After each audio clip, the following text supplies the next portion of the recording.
To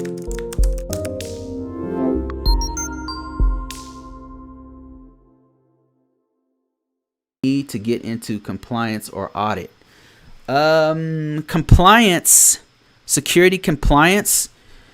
So anywhere from 3 to 5 years. Let me validate what I'm saying here. If we go to Indeed.com, let me show you what I mean by that. If we type in security compliance, and feel free to follow along with me here. Compliance. Watch this. So it's looking in Colorado Springs. Let's not look in Colorado Springs. Let's look in all of the United States, USA.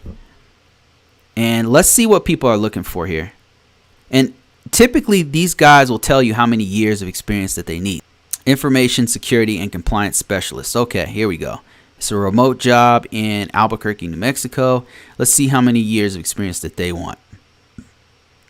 Excuse me, 2 years of experience in a similar role. There's 2 years of experience, but that's in that role.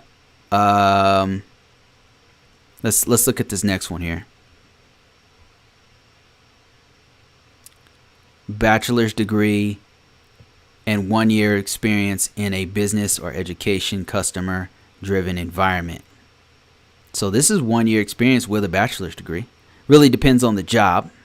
Here's another one here. Let's just go straight to experience. Minimum 2 to 3 years experience as a control test gen. I don't know what that means, unless they might fat finger that. I'm not sure, unless that's the actual thing. Security risk management, remediation. Oh, so 2 to 3 years in one of these things, I think. Remediation and control. So 2 to 3 years. Okay. So you can see the average time frame that they're looking for is at least 2 years. And typically with a bachelor's degree, by the way. And if you have like a higher level degree, sometimes they'll be like, okay, we'll take 1 year of experience. Sometimes your education can offset how many years that they'll take.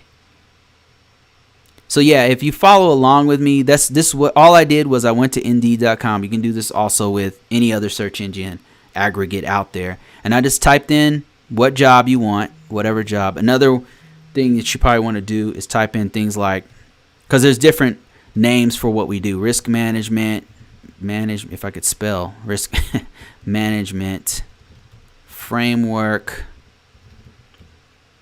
And this is also compliance, by the way. It's another word. Risk management framework is a keyword you can use.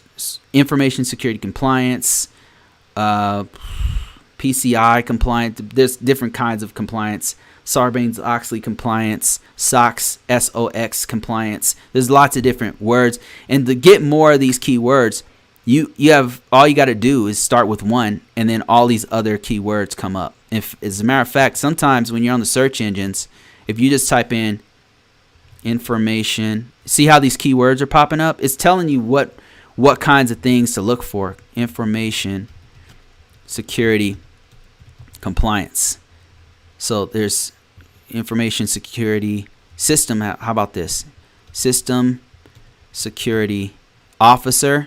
This is another keyword that you would look for compliance type jobs. An ISO, or Information System Security Officer. I did this for many, many years, and they do a lot of compliance type stuff. That's another keyword you can use.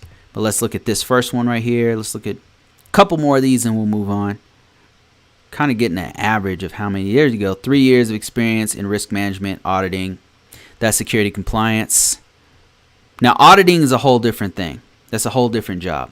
Like I said before, security is a very broad field. You mentioned security compliance, and then you mentioned auditing.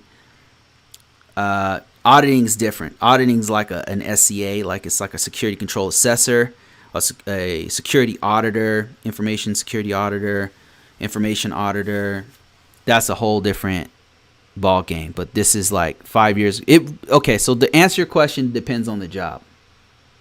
Depends on the job. Depends on what they're looking for. But Junior Kiss Dates added some information. He says compliance is 2 to 3 years minimum. Yes, I would.